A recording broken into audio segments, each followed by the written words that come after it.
Hello, brave story explorers. Welcome once again to our corner of incredible adventures. Today we are going to travel way back in time to a land where fear had taken hold of the people's hearts. The people of Israel were living in terror. Every time they sowed their fields with hope, the armies of Midian would come and snatch everything away.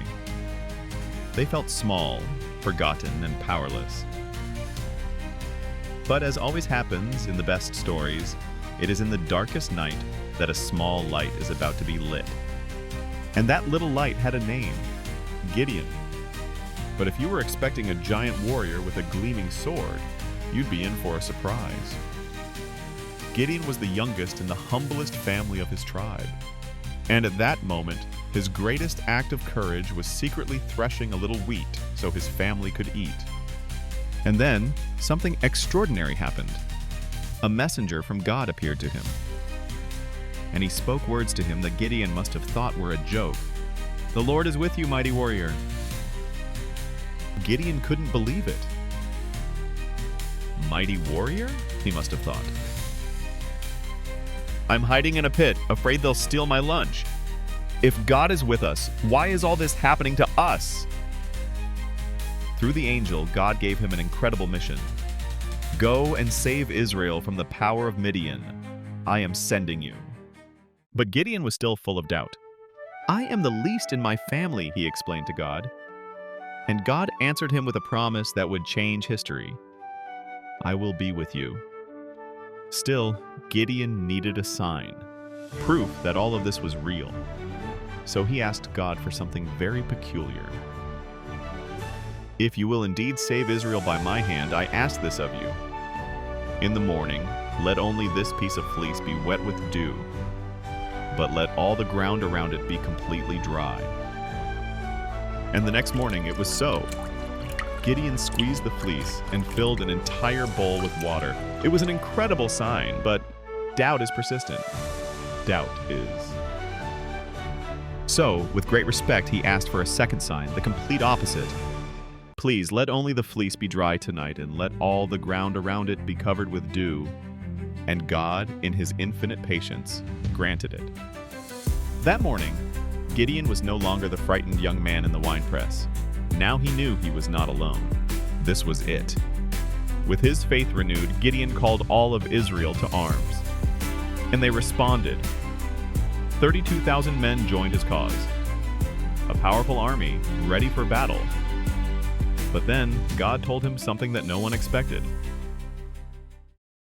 But the adventure doesn't have to end here. You can become an adventure messenger. How?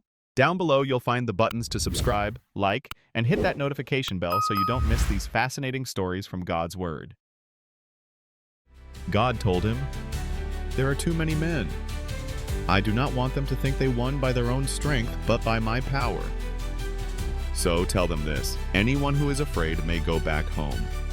Gideon couldn't believe it. More than half of his army was gone. But he thought, well, 10,000 is still a lot. Ha! It wasn't over yet. God told him there are still too many. God gave him a new instruction.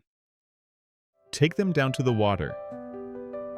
You will set aside everyone who laps the water like a dog, and also those who kneel down to drink. But you will choose those who scoop water with their hand to bring it to their mouth." And do you know how many there were? 300. From 32,000 down to just 300 men. 300 men against an army as vast as the sand on the seashore. God saw the fear in Gideon's heart and offered him one last dose of courage. He said, "Go down to the enemy camp and listen to what they are saying. After that, your hands will be strengthened." And what they heard was astonishing. A soldier was telling his friend about a dream he had. "I dreamt that a loaf of barley bread came rolling into our camp and struck a tent with such force that it collapsed." And his friend replied, trembling, "This can be nothing other than the sword of Gideon. God has delivered the whole army of Midian into his hands." Gideon's plan was pure genius, inspired by God. They would not use force, but surprise and sound.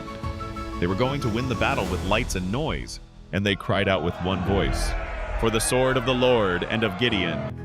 Israel was free. Gideon, the fearful young man, had become the liberator of his people. They were so grateful that they offered him the greatest thing they could give. They wanted him and his family to be their kings forever. But Gideon had learned the most important lesson. He knew the victory had not been his. With humility and wisdom, he answered them, "I will not rule over you, nor will my son rule over you. The Lord will be your ruler."